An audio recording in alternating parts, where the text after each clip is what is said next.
Hello everyone, welcome to the Ozark Outpost in Dixon, Missouri. This is going to be Germany and the Soviet Union, July 37. Now, since it's the start of a new calendar turn, we had a Latin America random event roll, and we came up with arms race.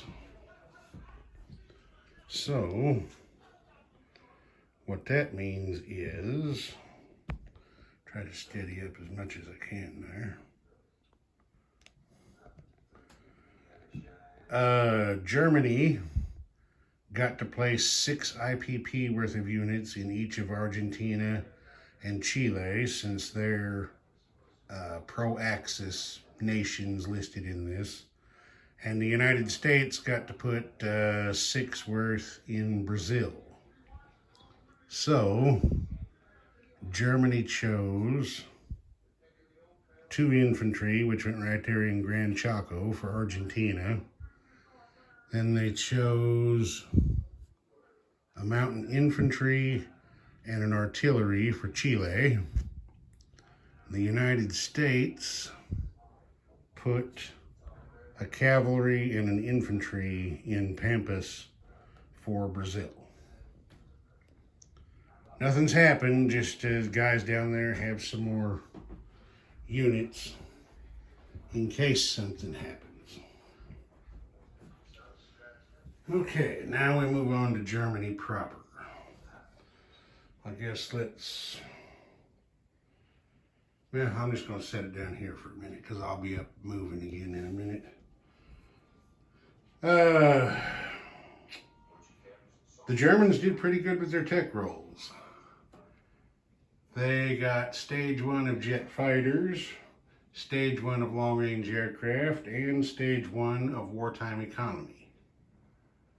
So, as was said in the movie, well, paraphrasing, Himmler must have hit the right 3 people. Okay, for the nationalists random event draw, they came up with Irish Brigade. I don't think the Irish got themselves bumped off yet. No, they're the Irish Brigade roundup right there. Because they went, once the marker was drawn, it went onto the place units box in the production chart and didn't go on until the end of the turn. All right, Germany placed a spy ring in Moscow, and they doubled the Brit spy in Berlin. So you can see there is a British double right there.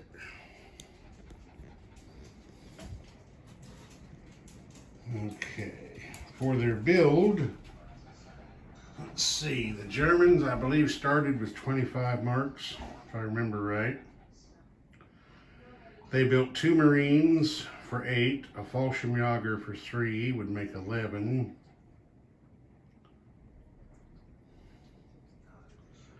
Two Marines for 8, a Fallschirmjäger would be 11.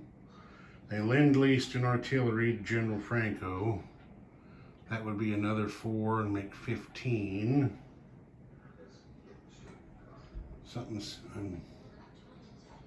For some reason I'm thinking I forgot to write something down somewhere.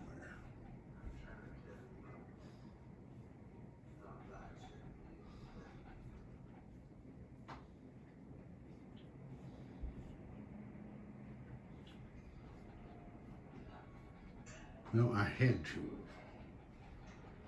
Forgot, because that's not coming up right. Let me think here for a minute. I take notes as I'm playing so that I can get stuff in the recap.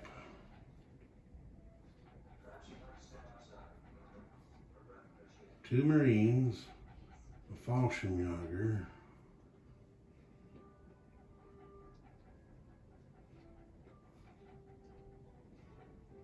What else would they have built? I'm not seeing anything extra. Nothing with ships. Well, I don't know. This has got me all confused.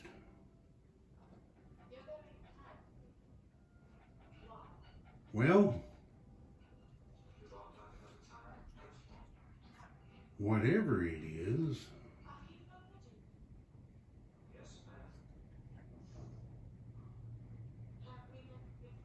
I guess I'm just going to have to trust that everything worked out the way it was supposed to.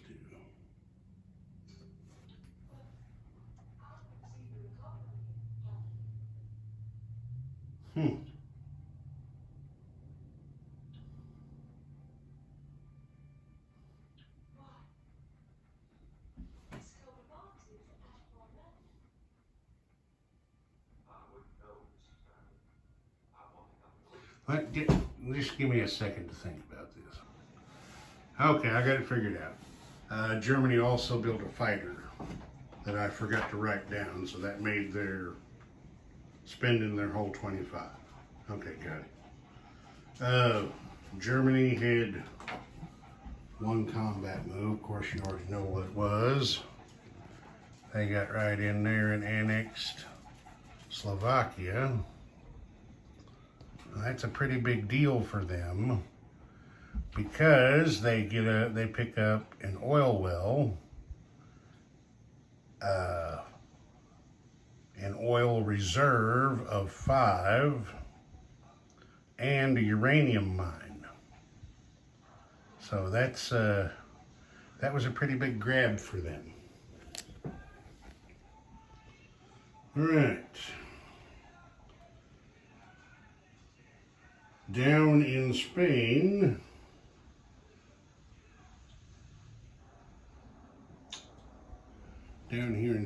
Franco launched a small counteroffensive.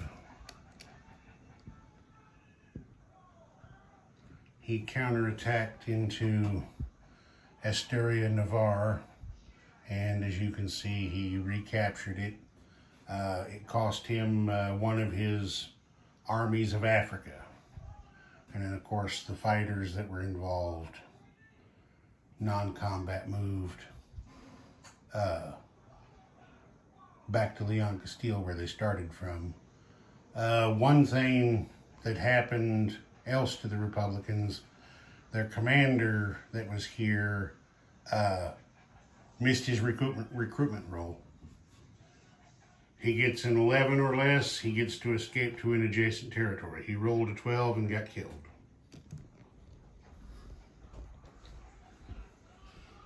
Okay, and then Franco missed his recruitment role. He didn't pick anything up there. Germany spent 3 oil. They collected 3 oil, so that evened out. And then Germany collected their 24 marks. In addition to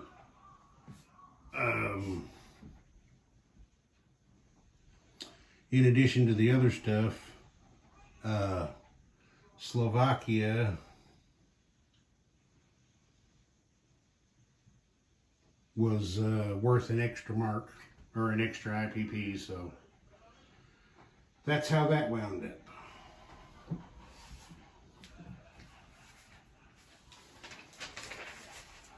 All right, now we move on to the Soviets for July 37.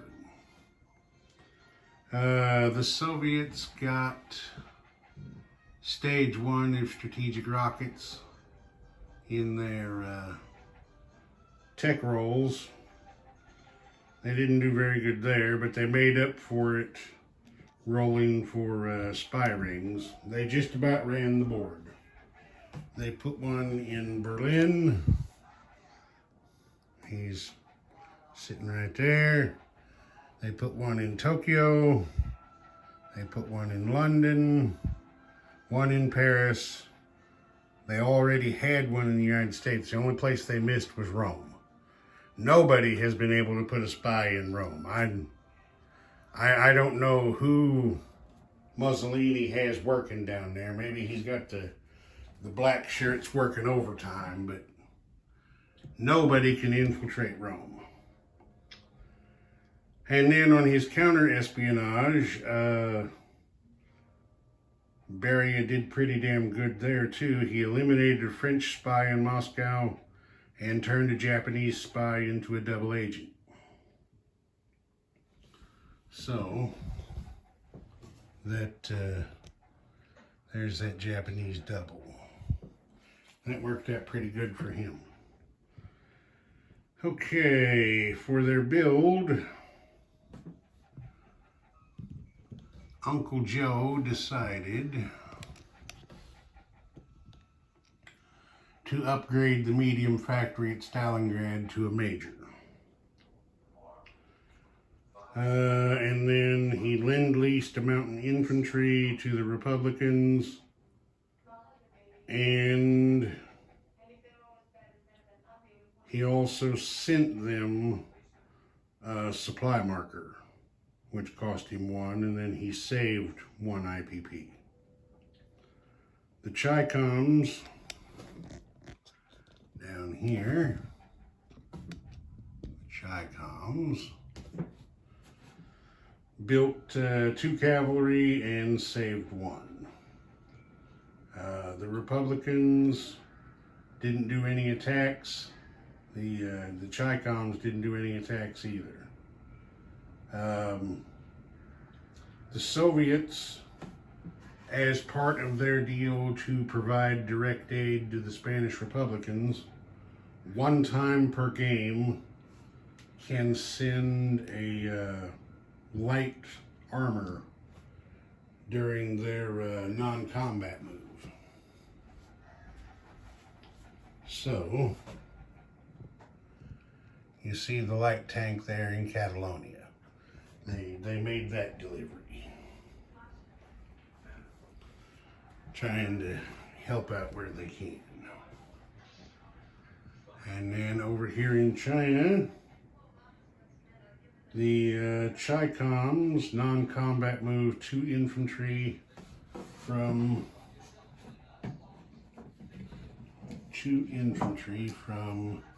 Suyan to Hopei. Get them down there a little closer to the front. Okay, then we went on to the Chi-Com recruitment role, which they missed. And then they did their warlord influence role, which they hit.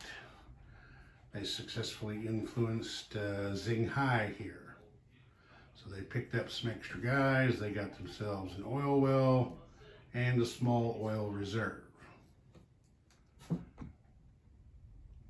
And more importantly, they are now just 1 territory influence away from having a border with the Soviet Union, which would open a Lend-Lease path from the Soviets to Chairman Mao's boys.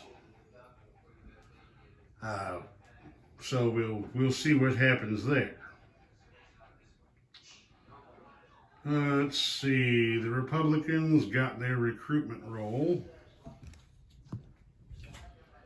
and they put another infantry in Madrid. Then they tried their international brigade role and missed it. In Catalonia, they upgraded an infantry to a mountain infantry.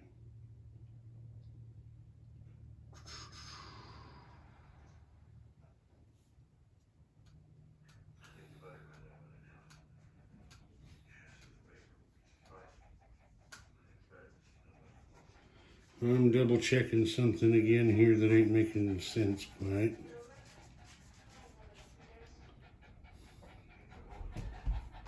Okay, upgraded an infantry to a mountain infantry there.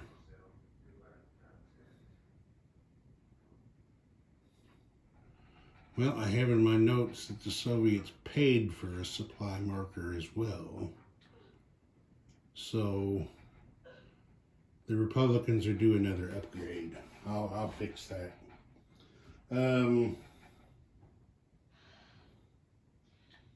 Yeah, and then as long as I'm here, the Republicans, I wrote it down at the bottom because I forgot to write it down.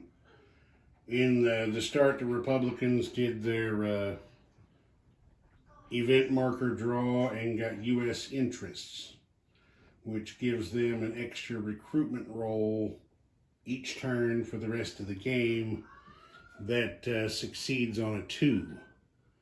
They rolled their 2 and put an extra infantry there in Madrid. All right, so I'll fix that. What's going to happen here is one of these infantries in Madrid is going to upgrade to a mountain infantry. I'll fix that off camera. Okay, and down here, well, you're not gonna see it because things changed after the fact. But the 2 Chi-Com cavalries went to Szechuan. All right, the Soviets spent 0 oil and collected 4. And they also produced another unit of heavy water. So they now have 3 heavy waters in their stockpile there. And I believe that's it. Yeah, the Soviets are still on 8 for their income. The Chi-Coms are still on 6. So the Soviets collected their 8 plus the one they saved gives them 9. The Chi-Coms collected their 6 plus the one they saved plus their 1 for the opium in Szechuan gives them 8 for next turn. Ozark Outpost, over and out.